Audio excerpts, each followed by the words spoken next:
Awardee is Marivir R. Montebon. She is a New York-based journalist who runs her online magazine, OSM, Awesome, which she co-founded with her daughter, Leani Alnica, in 2012. She also produces and hosts conversations with MM on the digital platform. In 2020, she co-founded MarieGraceMedia, a digital media platform.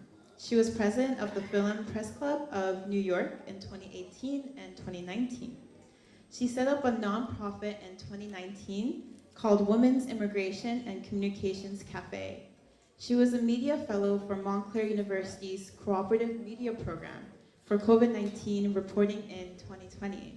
So let's invite up Marie Montebon with a huge warm of applause. And let me read the inscription. Thank you, thank you. This is for Marivir Montebon, for your courage and compassion in overcoming unimaginable challenges to be a light to others.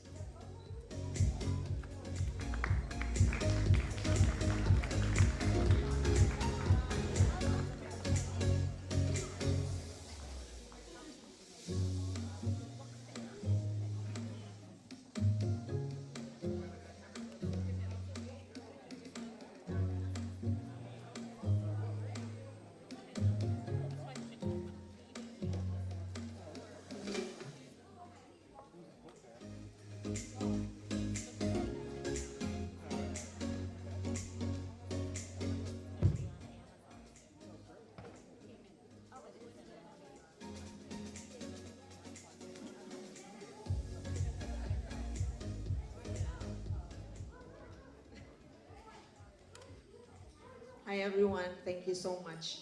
Thank you WFWP organizers for this honor that I received today. HerStory Awards is a very attractive body of awards. I mean, history, HerStory, so that's like, okay, I'll accept this with a very grateful heart. Thank you so much. And it's an honor to be here. And being a writer has been to me a gift that I had used wholeheartedly for espousing truth and accuracy. You know, we journalists are bound by the ethics of truth and accuracy. And so in this age of disinformation and internet, where everyone can just post whatever information, misinformation they have, this is a challenge. Particularly for us journalists who are into the profession of storytelling and interviewing and minding ethics and etiquette of trying to surface narratives of truth. So I'd like to acknowledge my very special guests, a colleague of mine, a Filipino journalist, and who's also been in the business ever since our younger days, Christina DC Pastor. She runs her own FilAm online magazine, both print and digital. And the better half, Renee, who just got back from Beijing, who's also a journalist there, living perky and perilous life, I suppose. And I'd like to acknowledge my soul sister, twin Merly Barlaan, who is a luminary for WFWP International. She relates with the United Nations and expands the work of women and to inspire furthermore the entire world. What little thing we do will be rippled and be expanded, and so more and more can do the same or do better in terms of improving the environment, in terms of honing your leadership skills, in terms of fighting, being courageous against your own misery, against your own wife battery, against your own political persecution. So all this come to me as a potential story as a writer. You know, I see you here and I was like, oh, what angle could I give this person if she starts telling me her own story in life. So that's how journalists operate. But I could also share with you my own horrible story. I came here in the US in 2007, not as a tourist, but already as one seeking for political asylum. My husband was killed in 2007 in the Philippine elections, which is not surprising for a Philippine context, because we are kind of violent when it comes to that particular period in our public life when elections come. Killings happen. And so I came here for just to relax a little bit, because it was steep to seek for justice when my husband was killed. But providential grace happened. A friend of mine, a new lawyer, told me, why don't you apply for political asylum? And this was the advice also of her father, who's a seasoned lawyer. And so I did apply. It was the toughest interview of my life, being interviewed by the USCIS officer, and who's focused on political asylum applicants. It was tough. It was 1 hour and 10 minutes. It's a psychological question. If they would see if you were telling the truth, if you were lying. And so right now, there are so many political asylum seekers. Not many would make it because they are, the USCIS people would know if your case have merits or not. I didn't think that I would pass, but I did pass. It was like being given a new birth, being here. I've always just come here as a tourist, visiting my mom and my late grandmother. But it was a curve in my life. And so up until now, we have not found, the government hasn't found the assassin, my husband's assassin. And so, but life continues. My daughter and I came here my daughter joined me in 2009. I had my approval in 2008. And we set up the online magazine, Awesome. This was at the time when the internet was emerging. And I saw the opportunity that we can create our own online magazine, because my daughter, Leani Alnica, or Nikki, took up media studies. And so we created our online magazine. And so me, veering away from the media culture of bad news is news, I appreciated our community, the hard work of immigrants. And so I write about achievements, about successes, about young people doing good in class or achieving leadership programs and awards. So that became, we became a mirror of the small Filipino community in the East Coast. So that was very rewarding. And I shared this experience along with Christina here, who also runs her online magazine. And we actually do collaborative work. So the digital world required less capital.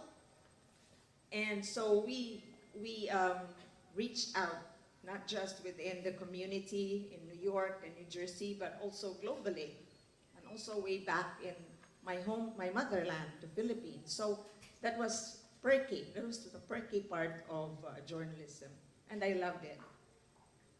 And my DNA is in writing, so I continue every step of the way. I write.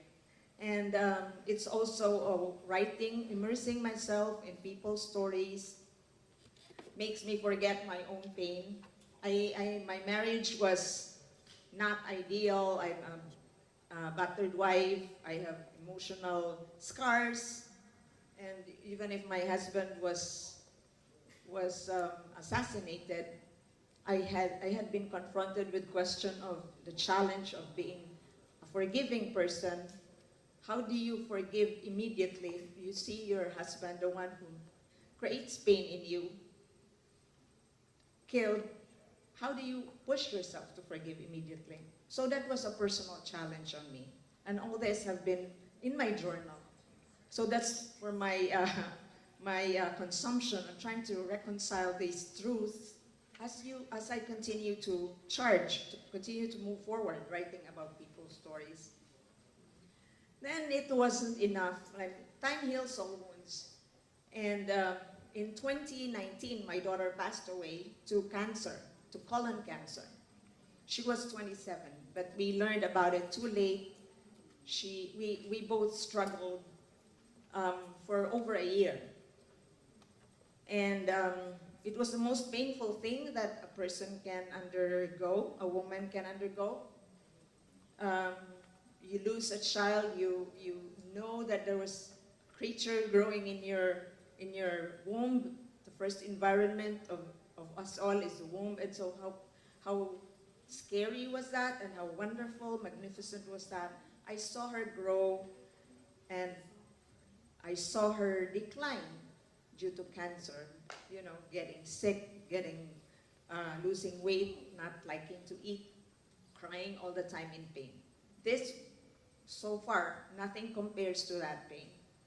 So, but writing has always been a value because it clears your mind. You look at yourself, you look at society, you look at yourself, and from it, you gain perspective and you gain an understanding of why things happen, what should have been done, what could have been done, what could have I done better. So writing gives me strength out of my own horrible life. It's a backstory. It gives me strength. And also I go back to the fact that when we deal with truth and we deal with accuracy, it is just the appropriate thing to do so that we can make better decisions in life as a person, as a community, as a country. We should always face the truth.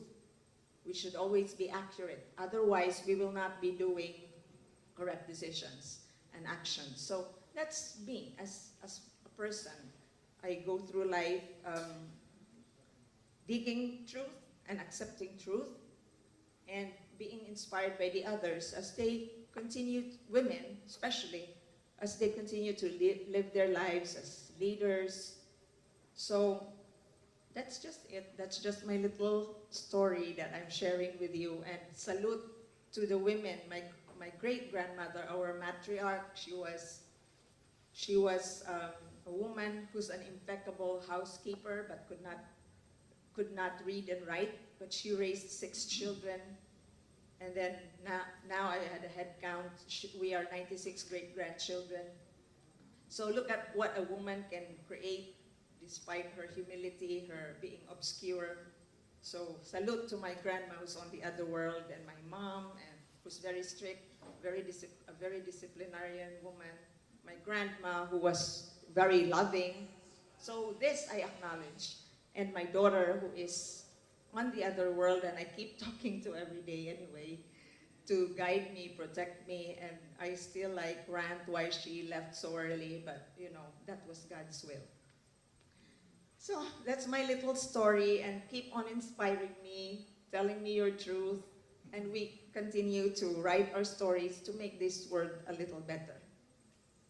Thank you again to my friends who are here for the love. Christina and, they're both Christinas. Christina and Merly Christina. Thank you all. Thank you, Katarina.